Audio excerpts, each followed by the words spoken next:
ஞானானந்தமயம் தெய்வம் நிர்மலஸ்படிகாகிருதிம் ஆதாரம் சர்வ வித்யானாம் ஹயக்ரீவம் பாஸ்மகே. நமஸ்காரம். நேயர்கள் அனைவருக்கும் அஸ்ட்ரோ கேஎஸ் ஐயங்காரின் பணிவான நமஸ்காரங்கள்.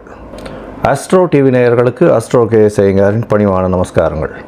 வாரப்பலன் 29/1/2024 4/2/2024 வரை உண்டான வாரத்திற்கு என்னென்ன பலன்கள்னு பார்க்கலாம். முதல்ல இந்த வாரத்தினுடைய கோல்சாரம் என்ன அப்படின்றத பார்ப்போம்.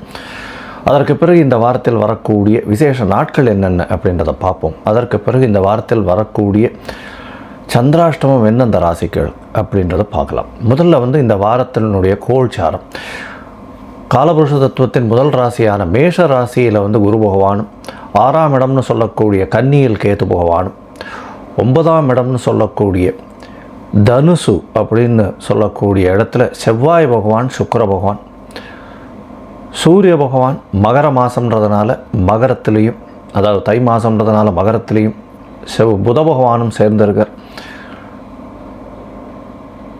கும்பத்தில் சனி பகவானும், மீனத்தில் ராகு பகவானும் இருக்கா. இந்த வாரத்தில் இதுதான் கிரகச்சாரம். எந்த ஒரு மாற்றங்களும் இல்லை. இந்த வாரத்தில் சந்திர பகவான் அதிவேகமாக செல்லக்கூடியவர். இந்த வாரத்தில் பூர நட்சத்திரத்தில் ஆரம்பிக்கிறார், அதாவது சிம்ம ராசியில். அதிலிருந்து அனுஷ நட்சத்திரம் அது வரலும் போகிறார், விருச்சிக ராசி வரலும் போகிறார். இதனால் பார்த்தீங்கன்னா சிம்மம், கன்னி, துலாம், விருச்சிகம் இந்த 4 ராசிக்கு சந்திர பகவான் போகிறார். இந்த வாரத்தில் வரக்கூடிய விசேஷ நாட்கள் அப்படின்னு பார்த்தேன்னா, இந்த வாரம் 29ஆம் தேதி ஆரம்பிக்கும் பொழுதே சதுர்த்தி, சங்கடஹர சதுர்த்தி, அதாவது கிருஷ்ணபக்ஷ சதுர்த்தியாக வருது. ஏன்னா பௌர்ணமிக்கு அடுத்த 4ஆவது நாள் வர்றது கிருஷ்ணபக்ஷ சதுர்த்தி, 4ஆவது நாள். அதனால் விநாயகரை வழிபடுவது சாலச் சிறந்தது, மிகவும் ஏற்றமானது. ஒரு 9 பிரதட்சணம் பண்ணிவிட்டு ஒரு 9 தோப்புகரணம் போட்டு ஒரே ஒரு தேங்காய் உடைச்சிட்டு வாங்க. எல்லா விதமான விக்னம்னு சொல்லக்கூடிய தடைகள் எல்லாமே விலகி செல்லும். அதற்கு பிறகு 30ஆம் தேதி 30/1/2024 அன்னைக்கு தியாகராஜனுடைய ஆராதனை திருவையாறில் 177வது தியாகராஜர் ஆராதனை. பஞ்சரத்ன கீர்த்தனை பாடுவார். தியாகராஜர் பிறந்த தினமாக கொண்டாடப்படுகிறது. பஞ்சரத்ன கீர்த்தனை பாடுவார். இது ஒரு மிகப்பெரிய விசேஷமாக எல்லா கலைஞர்களும் பங்கு கொள்ளக்கூடிய, பங்கேற்க வேண்டிய, அதில் அந்த இதில் பங்கேற்பதை பெருமையாக கருதக்கூடிய ஒரு விஷயமாக சொல்லக்கூடியது. வருஷம் நடக்கிறது திருவையாறில் தியாகராஜ உற்சவம். அது ஒரு பெரிய விசேஷம். இந்த வாரம் பார்த்தலையானால் 2ஆம் தேதி அஷ்டகா, 3ஆம் தேதி அன்வஷ்டகா அப்படின்னு போட்டிருக்கும். அஷ்டகா அன்வஷ்டகா அப்படின்னா ஒரு வருஷத்துக்கு 96 நாட்கள் தர்ப்பணம் பண்ணணும்னு இருக்குது. அதில் 12 நாட்கள் அமாவாசை, 12 நாட்கள் மாதப்பிறப்பு, இந்த மாதிரி 96 நாட்கள் இருக்குது. அதில் அஷ்டகா அன்வஷ்டகா அப்படின்றது சப்தமி, நவமி, அஷ்டமி இந்த 3 நாட்கள், மார்கழி, தை, மாசி, பங்குனி இந்த 4 மாதத்தில் வரக்கூடிய கிருஷ்ணபக்ஷ அஷ்டமி, சப்தமி, நவமி இந்த 3 நாட்களும் பண்ணக்கூடியது. இதன் மூலியமாக ஏதாவது நீங்கள் விட்டுருந்தீங்க, தர்ப்பணங்கள் விட்டுருந்தீங்கன்னா கூட அது சேர்த்துக்கொள்ளப்படும் அப்படின்னு சொல்லக்கூடியது. 96 நாட்கள் ரொம்ப முக்கியமாக சொல்கிறது. அதில் இந்த அஷ்டகா அன்வஷ்டகாவை சொல்கிறார். இது பித்தர்களுக்கு செய்ய வேண்டிய கர்மாக்களில் மிகவும் முக்கியமான ஒன்றாக கருதப்படுகிறது. இது மார்கழி, தை, மாசி, பங்குனி இந்த 4 மாதங்களில் வரக்கூடிய கிருஷ்ணபக்ஷ சப்தமி, அஷ்டமி, நவமி இந்த 3 நாட்களை நம்ம எடுத்து சொல்கிறோம். இதை தவிர பார்த்தலையானால் இந்த மாதத்தில் 31/1/2024 அன்னைக்கு, 31/1/2024 அன்னைக்கு தை ஹஸ்தம், கூரத்தாழ்வான் பிறந்த தினமாக கொண்டாடப்படுகிறது. கூரத்தாழ்வான் ராமானுஜரோடு இருந்தவர். அவர் ஸ்ரீபாஷ்யத்துக்கு இதுவெல்லாம் எழுதினார். ராமானுஜரோடு சேர்ந்து எழுதினார், உரை எழுதினவர். கூரத்தாழ்வானை போய் சேவிச்சுட்டு வந்தால் கண்ணோய் விலகும் அப்படின்னு சொல்கிறார். அதனால் கூரத்தாழ்வான் அப்படின்றவர் நிறைய சேவைகள், அதுவும் வைணவர்களுக்கு சேவைகள் நிறைய பண்ணியிருக்கார். வைணவர்களுடைய இதில் பெரிய ஏற்றம் கொடுக்கக்கூடியவர். இன்னிலேருந்து, அதாவது தை ஹஸ்தத்திலிருந்து கோவில்களில் அதாவது ஆற்றுலேயும் பிரபந்தங்கள் சேவிக்க ஆரம்பிக்கலாம் அப்படின்றது இது. ஏன்னா கார்த்திகையிலிருந்து தை ஹஸ்தம் வரலும் ஆற்றுல மட்டும், அதாவது கோவில்களில் சேவிக்கிறதில்ல பிரபந்தங்கள்லாம் இன்னிலிருந்து, அதாவது தை ஹஸ்தத்திலிருந்து சேவிக்க ஆரம்பிப்பாள். சரி, அடுத்தது பார்த்தோம்னா இந்த வாரத்தில் வரக்கூடிய சந்திராஷ்டமம் எந்தெந்த ராசிக்குன்னு பார்க்கலாம். சந்திராஷ்டமம் வந்து மகரம், கும்பம், மீனம், மேஷம் இந்த 4 ராசிக்காரர்களுக்கும் சந்திராஷ்டமம் இருக்குது. சந்திராஷ்டமம்னா உங்களுடைய பிறந்த ராசியிலிருந்து 8ஆம் இடத்தில் சந்திர பகவான் மறையும் பொழுது, ஏன்னா மதிகாரகன் மறைந்திருக்கக்கூடிய காலகட்டங்களில் மதி மயங்கக்கூடும். அதனால் முடிஞ்ச வரலும் வந்து எந்த ஒரு முடிவும் முக்கியமான முடிவுகளும் இந்த காலகட்டத்தில் எடுக்க வேண்டாம். புதிய முயற்சிகள் வேண்டாம். வெளியூர் வெளிமாநில பிரயாணங்கள் வேண்டாம் அப்படின்றத சொல்கிறேன். ஒருவேளை பண்ண வேண்டிய கட்டாயம் நிர்பந்தம் இருந்ததே ஆனால் நீங்கள் சந்திர பகவானுக்கு உண்டான எளிய பரிகாரம் அப்படின்னு சொல்லக்கூடிய ஒரு 1/2 டம்ளர் பசும்பால் அருகில் இருக்கக்கூடிய சிவன் கோவில்லையோ, இப்போ சதுர்த்தி வேறு வருது, விநாயகர் கோவில்லையோ கொண்டு போய் கொடுத்துட்டு வர்றதன் மூலியமாக சந்திராஷ்டமத்தின் தாக்கம் நிச்சயமாக குறையும் அப்படின்றத சொல்கிறோம். சரி, இந்த வாரம் மேஷம் முதல் மீனம் வரை, அதாவது 29/1/2024 4/2/2024 வரலும் உண்டான நாட்களில் எப்படி இருக்குன்றதை பார்ப்போம். அதுக்கு முன்னாடி என்னுடைய மொபைல் நம்பர் ஸ்க்ரால் ஆகின்றிருக்கு. உங்களுக்கு அஸ்ட்ராலாஜிக்கல் கன்சல்ட் தேவைப்பட்டதுன்னா எனக்கு ஃபோன் பண்ணுங்க.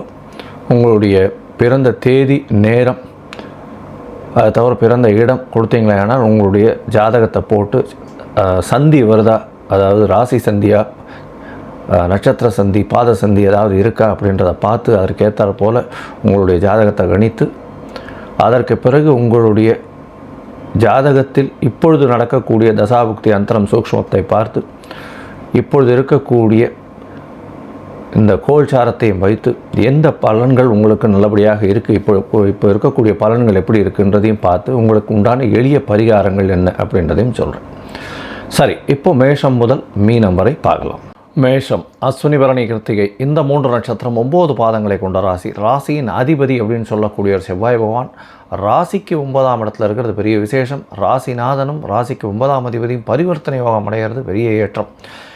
இந்த வாரம் பார்த்தாலேயானால் உங்களுடைய ராசிநாதனும் ராசிக்கு 9ஆம் அதிபதியும் பரிவர்த்தனை ஆறுதும், 5ஆம் அதிபதினு சொல்லக்கூடிய சூரிய பகவானும் 10ஆம் இடத்துல இருக்கிறதும் பெரிய விசேஷம். அதனால் புதிய தொழில் அமையும். எந்த ஒரு முயற்சிகளிலும் வெற்றி அமையக்கூடிய வாய்ப்புகள் நிச்சயமாக உண்டு. உடல் நலத்தில் நல்ல ஏற்றம் இருக்கும்.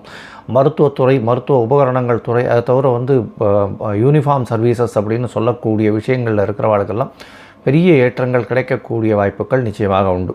இந்த வாரத்தில் வந்து உங்களுடைய ராசிக்கு 11ஆம் இடத்துல இருக்கக்கூடிய சனி பகவான் பெரிய லாபத்தை, பெருத்த லாபத்தை கொடுக்கக்கூடிய காலகட்டமாக இப்போ மாறிட்டு வருது. உங்களுடைய ராசிக்கு 12ஆம் இடத்துல இருக்கக்கூடிய ராகு பகவான் மூலியமாக வெளிநாடு, வெளியூர், வெளிமாநில சம்பந்தமாக நல்ல ஒரு ஏற்றமான விஷயங்கள் வரக்கூடிய காலகட்டமாக இந்த வாரம் அமையப் போகிறது. இந்த வாரத்தில் உங்களுடைய ராசிக்கு 6ஆம் இடத்தில் இருக்கக்கூடிய கேது பகவான் மூலியமாக புதிய முயற்சிகள் அனைத்தும் வெற்றி பெறும். போட்டித் தேர்வுகளில் வெற்றி பெறக்கூடிய வாய்ப்புகள் மிகவும் அதிகம். மாணவர்களுக்கு போட்டித் தேர்வில் நிச்சயமான வெற்றி உண்டு. 9ஆம் இடத்தில் இருக்கக்கூடிய சுக்கிர பகவான் உங்களுடைய 7ஆம் அதிபதியே 9ஆம் இடத்துல இருக்கிறதுனால திருமணத்திற்கு யோகம் இருக்குது. திருமணத்திற்கு பார்த்து கொண்டிருப்பவர்களுக்கு திருமண யோகம் கண்டிப்பாக உண்டு. திருமணமாய் ரொம்ப நாள் குழந்தை பிராப்திக்காக பார்த்து கொண்டிருப்பவர்களுக்கு கண்டிப்பாக குழந்தை பிராப்தி ஏற்படக்கூடிய வாய்ப்புகள் இந்த வாரத்தில் அமையக்கூடும். மருத்துவ செலவோடு இருக்கக்கூடிய மருத்துவ செலவும் சிறிது ஆகக்கூடிய வாய்ப்புகள் நிச்சயமாக உண்டு.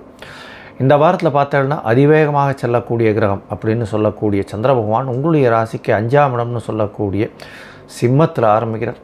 இந்த வாரத்தில் வந்து 5ஆம் இடத்துல வந்து 29ஆம் தேதி ராத்திரி, அதாவது 30ஆம் தேதி அதிகாலை 00:30 ஹவர்ஸ்னு சொல்லுவா இல்லையா, அதாவது 29ஆம் தேதி ராத்திரி 12:30 மணி அது வரலும் இருக்கார். இந்த காலகட்டத்தில் உங்களுக்கு பார்த்தீங்கன்னா தாயின் மூலியமாக நல்ல ஒரு வெற்றி செய்தி வரக்கூடிய வாய்ப்புகள் உண்டு. தாயின் மூலியமாக ஒரு வியாபாரத்தை நீங்கள் ஆரம்பிக்க முடியும் அப்படின்னா ஒரு ரூபா வாங்கிட்டு போய் ஏதாவது புதுசாக வியாபாரம் ஆரம்பிக்கிறீங்கன்னா பண்ணுங்கள், கண்டிப்பாக பெரிய ஏற்றம் வரும். திருமணமாய் குழந்தைக்கு பிராப்திக்கு பார்த்துட்டு இருக்கவாளுக்கு இந்த காலகட்டத்தில் கருத்தரிக்க வாய்ப்புகள் மிகவும் அதிகமாக இருக்கும். இந்த வாரத்தில் உங்களுடைய ராசிக்கு 6ஆம் இடத்துல சந்திர பகவான் போகிறார். 6ஆம் இடத்துல அவர் வந்து 30ஆம் தேதி எர்லி மார்னிங்கிலிருந்து 1ஆம் தேதி மதியம் ஒரு 11:30 வரலும் இருக்கார். அதாவது 30-31-1 தேதி மத்தியானம் வரலும் இருக்கார். கேத்துவோட சம்பந்தம் 4ஆம் அதிபதி 6ஆம் இடத்துல இருக்கிறதுனால உங்களுடைய சுகங்கள் குறையும். தாயின் உடல்நிலையில் சற்று பிரச்சனைகள் இருக்கக்கூடும். புதிய வேலை கிடைக்கக்கூடிய பாக்கியம் உண்டு. எழுத்தாளர்களுக்கு பெரிய ஏற்றம் கிடைக்கும். மருத்துவ உபகரணம் பண்ணுறவாளுக்கெல்லாம் பெரிய ஏற்றம் கிடைக்கக்கூடிய காலகட்டம். பணவரவிற்கு பஞ்சம் இருக்காது.